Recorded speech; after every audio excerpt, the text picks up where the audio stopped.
Bonsoir et bienvenue à tous, je suis très heureux de vous retrouver. Voici les titres de l'actualité de ce samedi. Des manifestations meurtrières ont lieu en Iran depuis 8 jours. Des manifestants qui brandissent le portrait de Mahsa Amini, décédé après avoir été interpellé à Téhéran en raison de ses vêtements qui sont inappropriés d'après la police des mœurs. Le chef du Kremlin a tenu une allocution mercredi où il a annoncé notamment une mobilisation partielle des réservistes russes. Nous ferons le point sur cette allocution avec notre journaliste Rodrigue. Emmanuel Macron est en visite à Saint-Nazaire ce jeudi. Il a inauguré le plus grand parc éolien en mer. Le chef de l'État qui a ensuite tenu un discours d'une trentaine de minutes sur les énergies renouvelables. Dans votre journal également, les adieux de Roger Federer qui a joué l'année dernière son dernier match de tennis de sa carrière. Après plus de 25 ans de service, Roger Federer prend donc sa retraite. Après plusieurs nuits d'une violente intensité en Iran, les manifestants qui brandissent dans les rues le portrait de Mahsa Amini, cette jeune femme âgée de 22 ans, qui est décédée après avoir été arrêtée par la police des mœurs pour, je cite, port de vêtements inappropriés. On fait le point sur la situation avec Steven Combe et Hugo Messager. Brandissant des portraits de Mahsa Amini et scandant des slogans dénonciateurs et hostiles au pouvoir, les émeutiers ont affronté les forces de sécurité dans plusieurs villes d'Iran voilà 8 nuits consécutives. Une colère des manifestants déclenchée à la suite de la mort de Mahsa Amini, décédé 3 jours après avoir été interpellé le 13 septembre dernier par la police des mœurs pour motif de port de vêtements inappropriés. La jeune femme avait 22 ans. 739 manifestants, dont 60 femmes, auraient été interpellés selon le chef de police de la province générale, Azizullah Maleki. Un code vestimentaire strict dans la République islamique qui impose aux femmes de ne pas pouvoir porter de jeans slim ou troués, ni de porter un manteau court. Les femmes doivent se couvrir entièrement les cheveux. Des scènes de violence dénoncées à l'encontre des forces de l'ordre, vendredi soir, Amnesty International appelle immédiatement à une action mondiale pour stopper la répression ainsi que les actes de violence illégales des forces de sécurité. Un climat de tension exacerbé par la perturbation des connexions Internet avec le blocage de certaines applications, dont Instagram et WhatsApp. Afin d'accéder à Internet, Washington a annoncé ce vendredi la levée de certaines interdictions de commerce avec l'Iran. En Russie, Vladimir Poutine a tenu une allocution mercredi, une première allocution depuis le début de l'invasion russe en Ukraine. On retrouve tout de suite Rodrigue Bedin en duplex. Bonsoir Rodrigue, qu'a annoncé lors de sa prise de parole Vladimir Poutine, Rodrigue? Bonsoir Mikey, bonsoir à toutes et à tous. C'est, pourrait-on dire, un tournant dans la guerre en Ukraine. Ce mercredi 21 septembre au petit matin, le président russe Vladimir Poutine s'est exprimé dans une allocution diffusée à la télévision russe. Il annonce une mobilisation partielle des Russes en âge de combattre, une proposition du ministère de la Défense russe qui précise que 300 000 réservistes vont être appelés, ce qui représente un peu plus de 1% du nombre de personnes mobilisables dans le pays. On a appris également dans l'après-midi que Vladimir Poutine a signé une loi alourdissant les peines pour reddition et pour refus de combattre, ainsi qu'une autre loi facilitant l'accès à la nationalité russe pour les étrangers qui souhaitent s'engager dans l'armée. Vladimir Poutine a également accusé les Occidentaux de vouloir affaiblir, diviser et détruire la Russie pour supprimer les centres de développement souverains et indépendants dans le monde afin de se renforcer. Des propos qui concernent aussi l'Ukraine, puisque dans cette même phrase, le maître du Kremlin dit que la guerre qui a commencé en 2014 avec, on le rappelle, l'annexion de la Crimée, a été lancée par l'Occident. Le président russe a également affirmé qu'en étant soutenu, aussi bien militairement qu'économiquement, le régime nazi de Kiev, ce sont ses mots, représentait une menace pour son pays.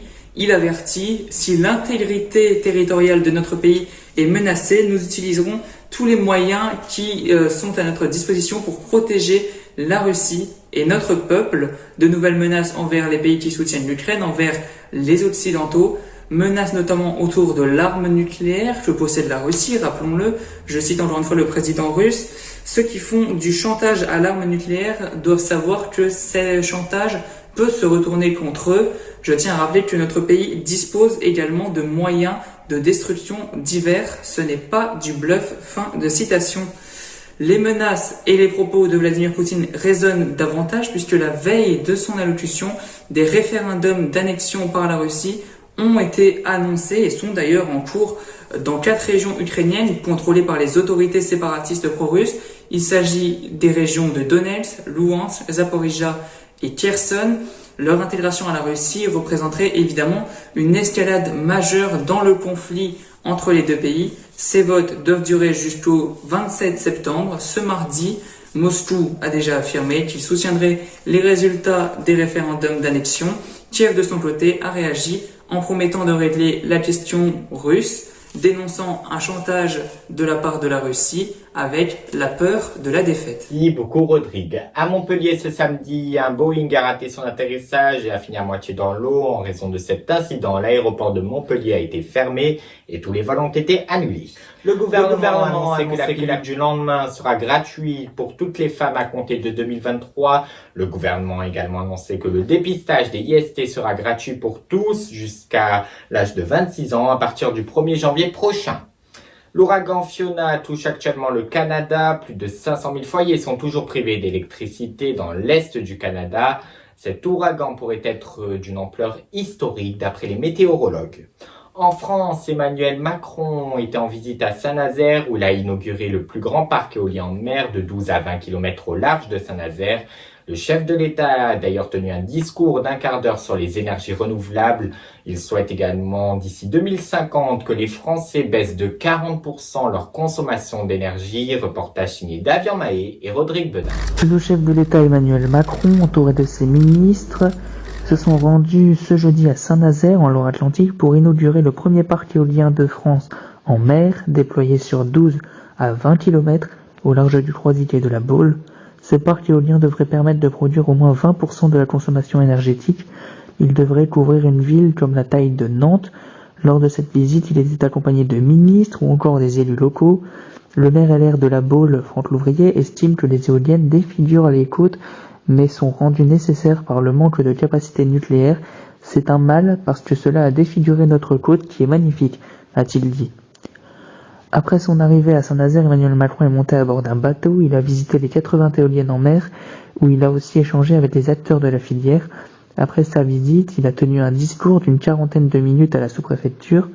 Il souhaite réduire le temps du délai des prochaines créations de parcs éoliens, car la construction de celui-ci a pris plus de 10 ans. Il souhaite installer plus de panneaux solaires, mais aussi produire plus d'électricité en France. D'ici 2050, Emmanuel Macron souhaite dépasser les 100 gigawatts en puissance installée, et toujours à cette date, il souhaite que les Français baissent de moins 40% la consommation d'énergie. Un texte de loi est aussi annoncé pour mardi en Conseil des ministres. Celui-ci permettra de raccourcir les délais d'implantation des installations. Adrien Quatennens a avoué avoir giflé lors d'une violente dispute son épouse. Le bras droit de Jean-Luc Mélenchon a annoncé qu'il quitte ses fonctions de coordinateur de la France Insoumise. La nuit dernière, Roger Federer a joué son dernier match en compagnie de son rival de toujours, Rafael Nadal. La fin du match, le joueur n'a pas pu contenir ses larmes, tellement que l'émotion était présente. Rodrigue Bedin nous détaille cette page d'histoire qui se tourne. Avec Rafael Nadal 9-8 face aux Américains Jack Sock et Francis Tiafoe. Pour rendre hommage à ce joueur hors du commun, plusieurs autres joueurs étaient présents, comme Andy Murray ou encore Casper Ruud. À la fin du match, Roger Federer n'a pas pu garder ses larmes face à ses amis, ses fans ou encore son épouse. Après ce dernier match, des milliers d'hommages ont été rendus par des anonymes, mais aussi des sportifs. Il a commencé sa carrière lorsqu'il avait seulement 8 ans, et c'est en 1998 qu'il devient joueur professionnel. Roger Federer a donc joué son dernier match hier, à l'âge de 41 ans. Après plus de 25 ans de bons et loyaux services, il a donc pris sa retraite.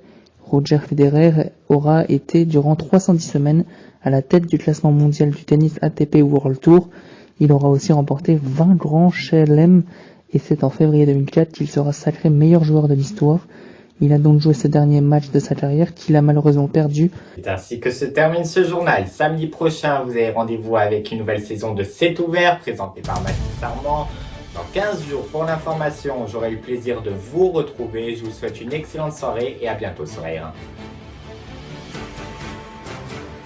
Retrouvez toutes vos infos sur le site ar1info.fr. Coup d'envoi de la nouvelle saison de C'est ouvert la semaine prochaine, dont la première émission portera sur le numérique. Quels sont ses impacts environnementaux ? Transition numérique et transition écologique sont-ils compatibles ? Et comment pouvons-nous nous améliorer individuellement pour limiter ces effets écologiques négatifs ? Toutes ces questions trouveront leurs réponses samedi prochain à 10h sur ARO.